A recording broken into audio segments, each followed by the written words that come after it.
Hi, everyone. Welcome back to the PlayBridge podcast. Today, we are joined by Maggie Zheng. She's the head of fundraising at WeFunder, a YC company where she works with early and growth stage startups. Before WeFunder, she was the sixth employee and chief of staff at Doorvest, building it from pre-seed to post-Series A, working across many functions, including product, marketing, ops, and strategy. Maggie is also an investor at Potluck VC, a venture firm focusing on AAPI founded growth stage companies.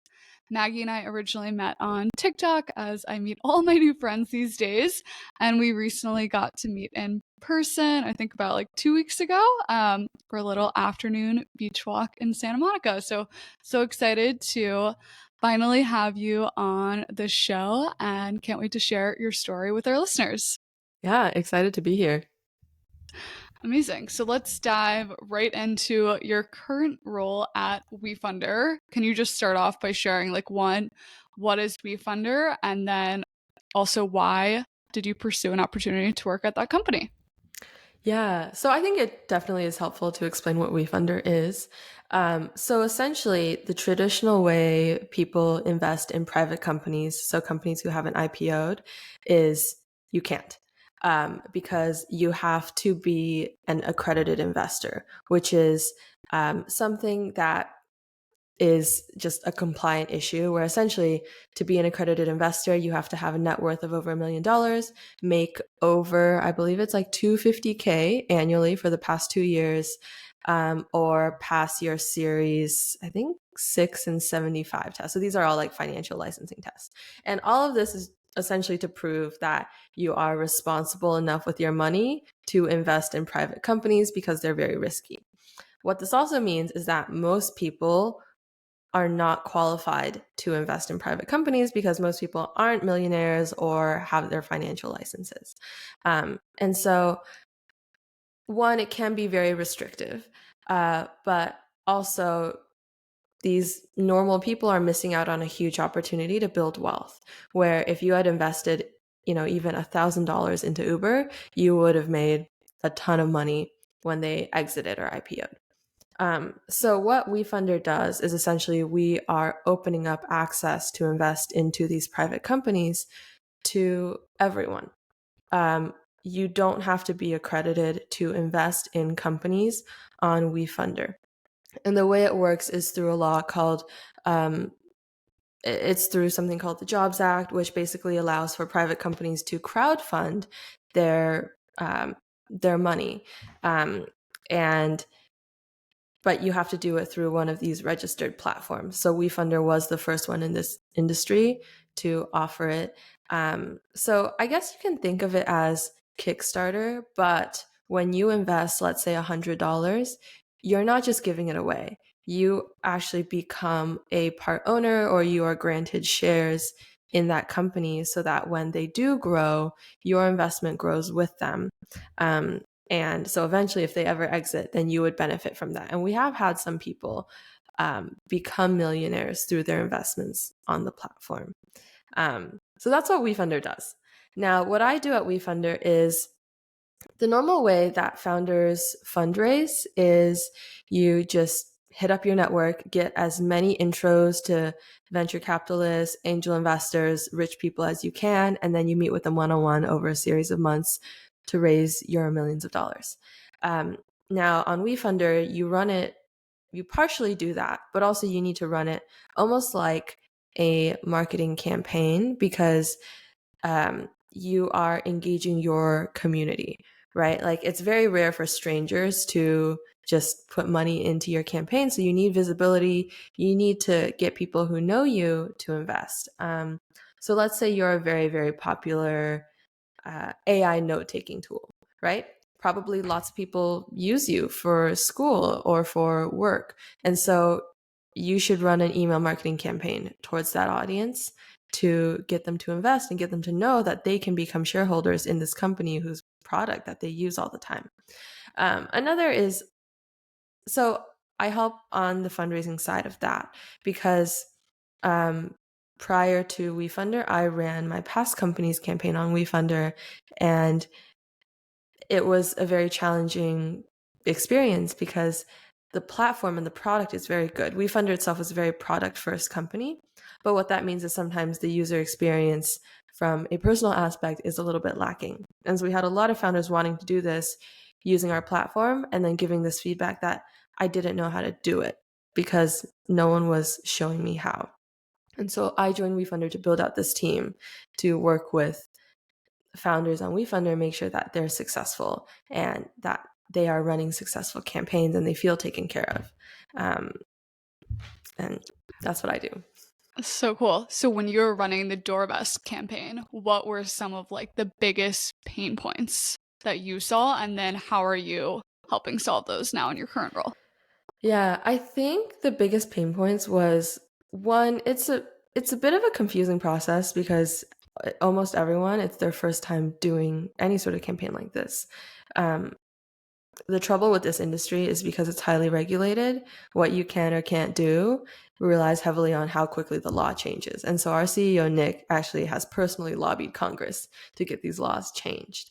And when you're doing a Reg CF campaign, so a community round, on one hand, you're working on filing the Form C, which is an SEC filing, letting them know that you're fundraising this way. And so there's a lot of legal documents. You need to get your financials reviewed. There's a bunch of things you have to fill out. And then in parallel, you have to figure out, okay, how do I run this huge campaign, engaging hundreds, potentially thousands of people? And what is the best way to activate them? And you have a little bit of guidance on the legal end, but then on the marketing end, you're kind of entirely on your own. And so it was one, pretty hard to grasp what we could or could not do legally, and also what we even should do. Because once you build out your campaign page and then you send an email out to your customers, then what? And I think for some founders, the low hanging fruit is pretty obvious. But then after that, like let's say you raised 50K from one email, right? Well, what do you do after that? Do you keep sending emails? Should you run ads? Should you do something else? Should you hold a live event? There's no one to tell them what to do. And in the Doorvest campaign, we pretty much just sent emails because we didn't really know what else came after that. Can you share a successful campaign that you've helped run recently and kind of the strategies that you helped that startup kind of employ and have a successful campaign? Yeah, so unfortunately can't really talk about active campaigns, but one of the larger campaigns that we did that closed in April of this year was called Rad AI. And they are essentially selling AI technology that helps brands correctly identify influencers or content creators in their niche and help them kind of build very effective marketing strategies. And they had been raising for a while. They'd raised $2.5 million. And what you'll see with these campaigns is when you start, there's going to be a huge influx because you're hitting up everyone you know and money comes in. And then you're going to plateau in the middle and you're going to almost feel like you hit a ceiling where you're like, I've spoken to everyone I know, I've hit up every channel I know, and maybe this is it. Maybe this is as much as I can raise. And so this is where they were at. And I want to preface that my team, we are not in the business of like saving campaigns that are not doing well. But for Rat, I think they had a very motivated, hardworking founder who was ready to just go after it. And also, two, I think their business was good and had a lot of potential and it was investable. And so we went and worked with them. We found them some like publisher partners to get some more articles out about their technology, about what they're doing. And we also helped them set up a series of webinars. And we tried a bunch of things. I think with every campaign, with every company, what's going to resonate with people is different. And also the channels are going to be different. So with Rad, the publishers worked really well and they were able to raise $5 million once we started working with them. And then there was another company where their initial webinars were so successful that they just turned it into a podcast series, and they brought on different, housing experts, sustainability experts, and it was a way for them to do really great content marketing as well as drive investors to their page. So I guess for founders that might be considering a crowdfunding campaign, like who do you think is like the best fit for crowdfunding in terms of like stage of startup? Like maybe like do they need to have active social channels and reach? What do you think would be, indicators of success? Yeah, for sure. And this is something I think about a lot too, because just like how not every company is a fit for VC funding, not every company is a fit for community rounds. I think first and foremost is you should have a community. So I think B2B SaaS companies generally have a little bit of a harder time raising in this manner because your customers are all large enterprises. And so it takes a little bit more elbow grease to get them in, but also the check sizes are going to be way larger. And the other is like, what would be a good fit? I think a good fit is a company that's doing really well and a company that already engages their community through, regular emails or some sort of like deeply impassioned customer base. I'm trying to find it. I'm trying to think of an example. We have a lot. So I think for this reason, we have a lot of consumer facing products on WeFunder because if you use a product, you're going to love it, and then you're just going to want to invest in it. So we have a lot of like coffee alternatives. We have a lot of like plant-based proteins. But then we also have a lot of like tech and tech projects as well. We also have films, mom and pop taco trucks. We have coffee shops, all these things.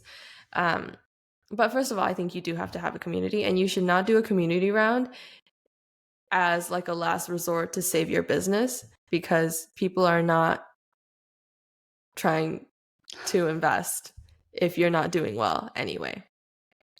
And I think so with RegCF, you can raise anywhere from $50K to $5 million.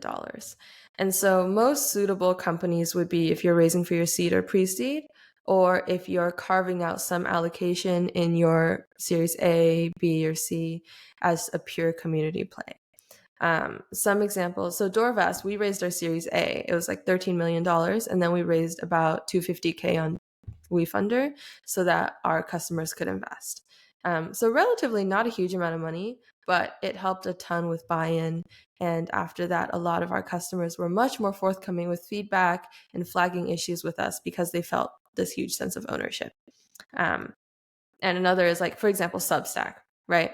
For companies that are large, very well recognized, and have a huge user base, they raised, I believe they just maxed out their $5 million round in a day or so. Wow. Like normally you'd have to go talk to people and then raise and like convince them that your valuation is fair and that your metrics are good and that your trajectory is promising. And with Substack, they just sent out an email, hey, you can invest. And just like 10K, 50K checks just came rolling in. To your point of Doorvest, I'd love to transition to talk a little bit about how you joined a very early stage pre-seed startup as the sixth employee, I believe right out of school, and just curious what your thought process was there. I mean, I feel like joining a pre-seed startup is like a pretty risky bet to take. So how did you think about, vetting the founders and the business and feeling really confident about joining that company? Yeah, sure. So Doorvest is such an interesting, thinking back, I think it was a very interesting choice for me because I had worked at a few other startups prior to Doorvest, just on a shorter term basis, like contract work. And I worked in ed tech. It was, they'd actually given me an offer right after they had raised their Series B. So it was a really good time to work there. But I think the role wasn't quite right, and I didn't feel like I was learning enough. So then I worked at another company that was a consumer facing social tool. So if you see all the video kind of like slideshow type content on LinkedIn right now. That was my old company that got acquired. So we worked there for a while, enjoyed it. And then I think I took a few months off to kind of think about what I wanted and really talk to a bunch of people. And what I realized is after I spoke to all these people who I thought had really sexy, amazing jobs, I realized that everyone's dream job is actually like, it's fine. I didn't, I spoke to probably like 150, maybe 200 people. And there wasn't any one person who was like, yes, my job is the light of my life. It's amazing. Like, my entire life is just so fulfilled. And so I figured, okay, well, if that's a myth, then I'm still young. I'm just going to find a place where, I like what they're building. I really like the people that I'm working with, and I'll have a chance to learn a lot. And Doorvest came along, and initially, Andrew and I, the CEO, spoke, and I wasn't super interested because I thought real estate was kind of boring. I wasn't super familiar with the space. I'm like, it's like fine. But then Open Door IPO'd a few months later, and I had a lot of friends at Open Door because they started in Arizona. And so I just sent the CEO an email. I'm like, oh, hey, I don't know if you know this, but Open Door IPO, like, that's really cool. And thinking back now, it was so dumb because, of course, everyone in prop tech knows Open Door. It's like the golden poster child for successful prop tech companies, right? So of course he knew. But then I think he used that as an opportunity to respond and say like, oh, yeah, that's great. Also, we're hiring for this account executive role. Could you help me look over the job description? And I was like, okay, that's kind of weird. But then I sent him some suggestions and he goes, oh, and by the way, you should interview. So like, I think it was a period of probably 3 months from initial conversation to the actual job. But at that point, I figured, okay, well, I'm not going to find my dream job. Maybe that's a myth, but I do really like the CEO and the leadership team. And I think what they're building, so they were building a product that was helping, first time homeowners own their first investment homes. So you don't have to be super rich to own an investment home, which I thought was cool and something that I thought was unattainable for me, so I never thought about it. And it made sense. So then I said, why not? But I'd also never done a sales role. And what I did was I had my friend call in and pretend to be a customer and go on the call and record all the phrases. I told him to record the call, but he forgot. But he did write down all the phrases that they use, their selling points, and he gave them to me. So then I practiced. And having worked in an ops role before where I was working with clients, I had some experience being on calls and kind of learning those, like, you have to be the one to take control of the call and guide it, etc. And I got the offer, and it was really wild to me because they said they'd interviewed the CEO had a sales background, so they interviewed like hundreds of candidates or something, and they're like, and you're the best one. And I was like, wow, that's crazy. So then I joined, and I was a sixth employee. And honestly, looking back, I think that was the happiest time of my life. Yeah, in my adult life, even more so than now when I make like much, much more and like have more responsibility and all that. But it was like, sales is really straightforward in a way because it's like, you know what your goals are, right? And if you hit them, you're good at your job. And I was good at my job. But then I started getting bored after a bit because you're like, okay, well, every day is kind of the same. And it's like, yeah, you're building out the sales processes and the team is growing. But then after a point, your learning curve isn't as steep. So I moved into a special projects chief of staff role. And that was a huge unlock for me because you're constantly working on something new. I was essentially just working with Andrew on like new business lines, building out new teams, figuring out new products, whether or not we should go into new markets or not.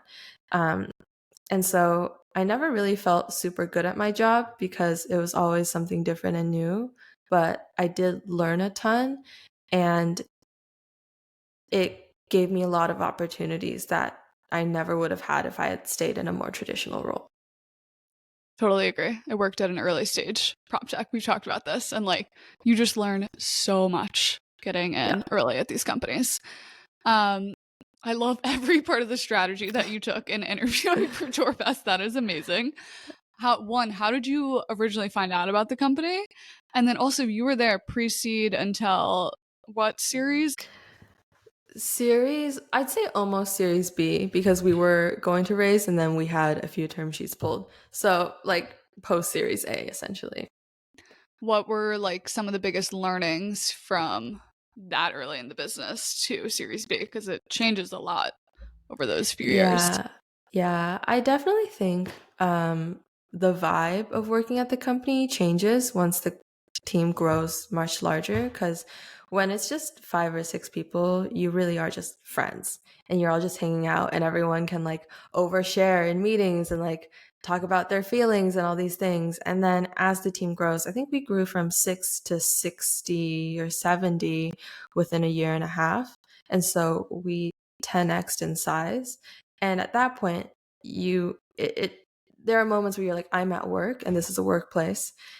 So the things you can share, the level of closeness you have with your coworkers will feel different. And I think another mistake or maybe misstep that we had is that after the Series A, we were growing so quickly. It's like the interest rates were so low a year or two ago. And so everyone wanted to buy a house. We had so much demand and not enough supply. And so we were hiring like crazy. We were growing like crazy. And you just grew too quickly. And sometimes it's like you just need someone to do the job. And so you fill it. But I think we could have been much more we could have run much more lean and optimized for higher talent density versus maybe hiring people that were pretty good, but then later down the line could not keep up with the sustained growth. Where it's kind of like you'd rather have a very small team of super A players than a large team of maybe like A and B players. So that was something that a lot of people felt. I observed something very similar to my time at Pure Street, so very much Yeah. understand what you were saying there. Yeah. And I feel like I jumped over this, but in college you were pursuing pre-med. So tell us about that and I then was. how you decided not to like apply to med school or like did you start your applications? Yeah. So I had always thought I was going to be a doctor. I was always like really into surgery and medicine. And I read medical textbooks as a kid. Like, if you look at my childhood bookshelf, it's like the beginning of life. And it's like sperm and embryos and all these things. And all my stuffed animals had like blood on them because I was pretending to do operations on them. So I think I always thought I was going to be a doctor. And whether that was an idea spontaneously generated by me or implanted by my parents, I don't think I'll ever know. But yeah, I was very hardcore on the pre-med grind in college. Um, worked in 2 labs, did all the classes, etc. But I think in college I started wondering like, oh, maybe this is something I don't want to do. So I actually did a supply chain major as well because um, that was a really hot major at the time and all the people were like leaving to go into like consulting and work at like Google and stuff. So I was like, okay, maybe I'll do that. Um, and then I also majored in Chinese. And so uh yeah, I think I probably took an average of like 22 credits every semester because I needed to finish 3 majors in 3 years because I was studying abroad in China my last year. So it wasn't really going to contribute towards my degrees. Um, so that was super grueling. And I regret that because I didn't have time to go to a lot of events or travel or try a bunch of things that were on like the wayward path and explore stuff that I might have been interested in. But yeah, I took the MCAT as well and did, spent my entire summer studying for that. And that was all good. And then with studying abroad, I think it was my last year and I started wondering like, I don't have 100% conviction for med school and I don't want to do it if I don't feel 100% convinced because it is going to be a huge part of my life. So then I started talking to a lot of people and they're like, oh, you should just do consulting because that is what every smart person does if they don't know what they want to do. So then I started casing a lot. And for like MBB, so it's like McKinsey and things, they have like an aptitude test, which basically I think tests how smart you are. And so you do like a bunch of like multiple choice questions online. And I did that and I didn't hear back for a month or so. So I was like, oh, maybe I'm not smart enough. So maybe I just got disqualified already. So I emailed the recruiter and she says, oh, actually, you got in. Your interview is next week. And I was so stressed because I had classes at the time. And also, I had never done a single case interview or case I've study in heard my life. those interviews are like crazy. I've heard. Yeah. Yeah, like I think you need at least like 200 plus hours of studying or something. And Oh my gosh. I'd never done a single interview because in healthcare, you don't really need to answer interview questions about yourself. It's just like, here's my research, here's what I've done, and then they hire you or not. So I remember I like skipped a few days of class and pretty much like every single day was like 12 to 15 hours of just like straight casing. And I was so stressed, but also I really enjoyed casing. And I think even now, like I think back, it's like I was teaching my intern about the MISI structure the other day where I'm like, when you're thinking about things, they have to be mutually exclusive and completely exhaustive. And like, here's an article you can read about it. But I think it really helped me like have structured thinking. And then the McKinsey interview happened, and it was honestly kind of a disaster where like I was super cold because nowhere in the apartments in Nanjing, China had heating. And so it was like freezing. And then I had terrible internet. And I just did not have enough time to prepare adequately for the calls. And I remember at the end, I think he gave me like a pity, like, oh, do you have any questions for me? I was like, yeah, blah, blah, blah. And I was like, did you want to hear like my wrap up? He's like, no, it's okay. I'm like, okay. But that experience was really helpful for me because it gave me a taste of like, okay, there are other things out in the world that I enjoy that are for me. And kind of, I just figured, okay, well, I will take some time and figure out what I want to do. And if I don't, then I'll just go back to med school. It's like, it was never an issue of, oh, I don't want to work hard enough or I don't think I'll get into med school. Like I was never worried about that. It was more, am I going to be really miserable and depressed and really regret making this huge decision if I don't explore other options? For sure.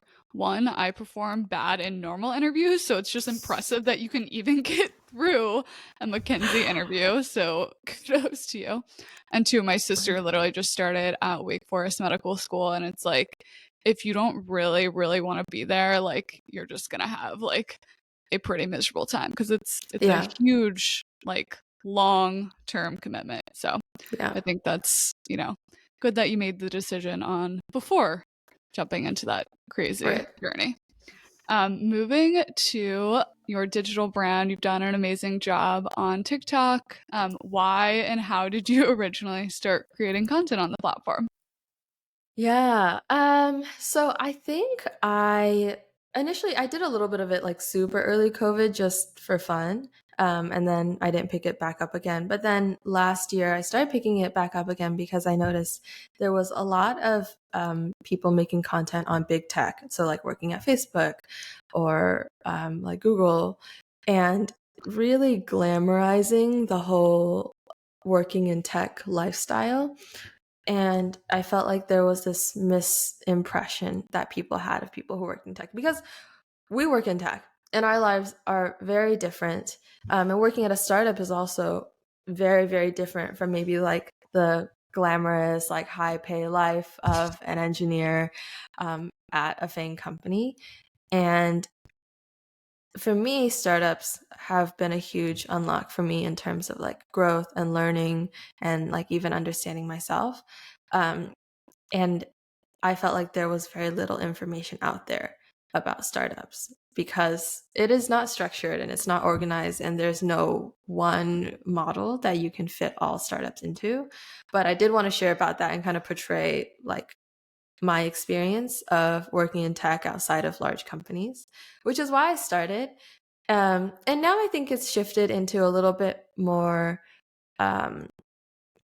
to a more wider audience where it's more around kind of like managing work relationships and how to think about your career, and and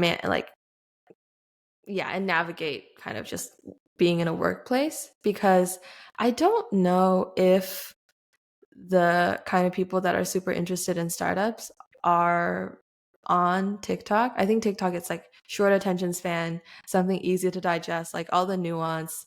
A lot of it is lost, which is why I also started a podcast to talk more about these like in-depth career switches. But I just don't know if TikTok is the right platform for all of that. And even like the type of investing content, VC content, startup content that does well on there, it's all very kind of consumer friendly, quick, easy to understand. Like no one is explaining B2B SaaS business models on TikTok, or like how safe investments are structured, that kind of thing. Everyone's just like, I'm an angel investor and like, here are all the brands I've invested in.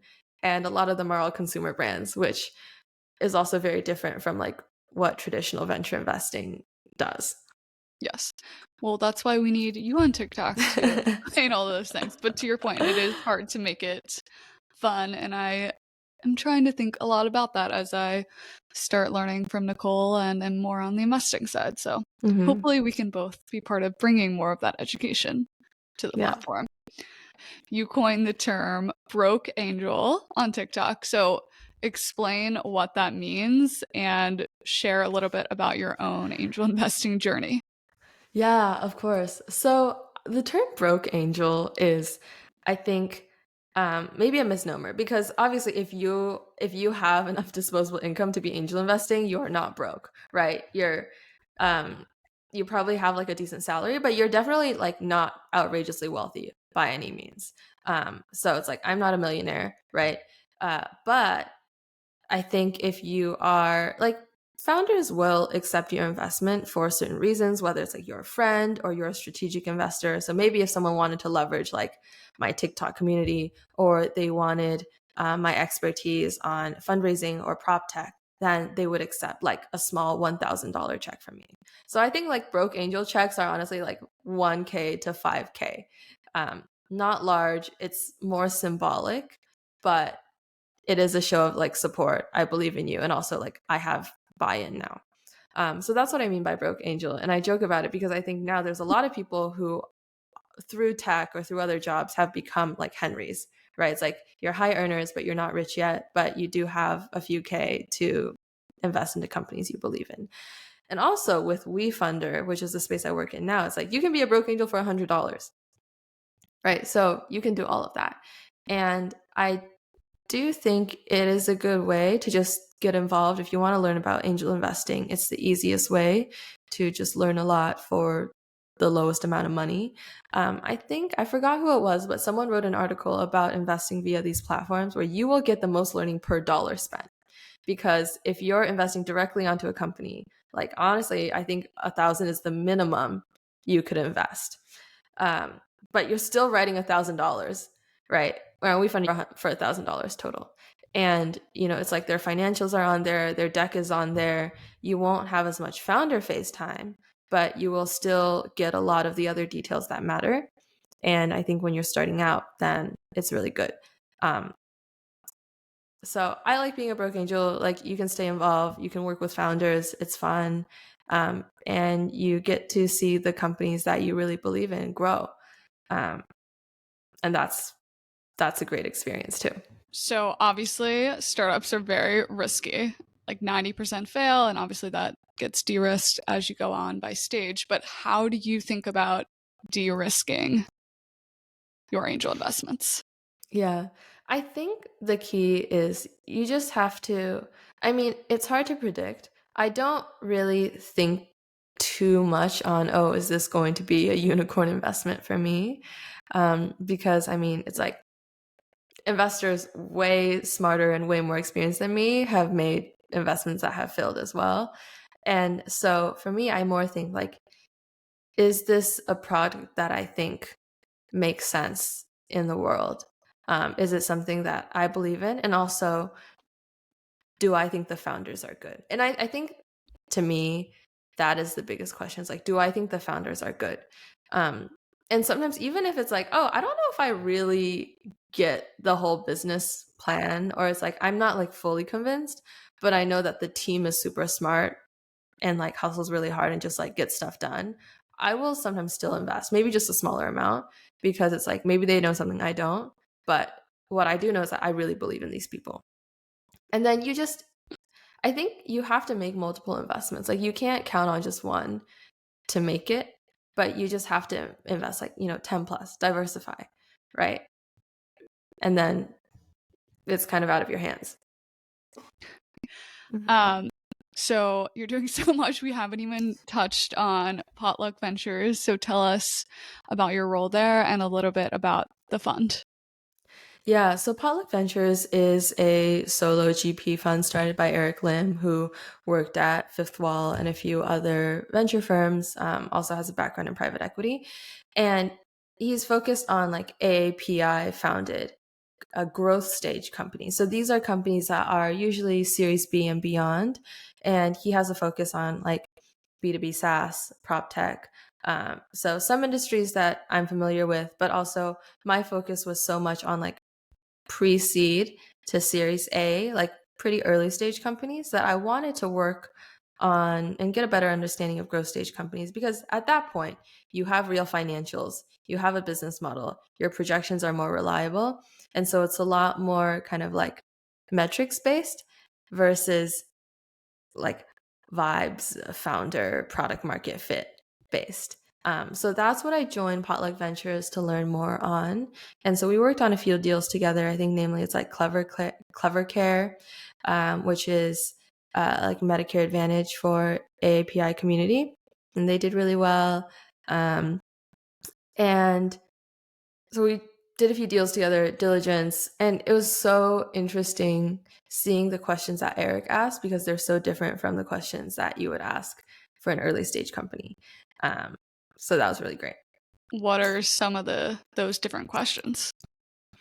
I think he'll think about things in terms of like revenue, right? And so a lot of the companies we were talking to were B2B companies, and just like a lot of insights where he's saying that like B2B companies, their revenue is going to be, it can look lumpy, because every client that you bring on is a huge chunk of revenue, but it also takes a really long time to close these clients. And so sometimes you'll have a huge spike, and then other times it'll look lower. And so a key determinant of, whether this company is going to succeed or not is, can you land clients, right? Is your product attractive to these people who are willing to pay for it?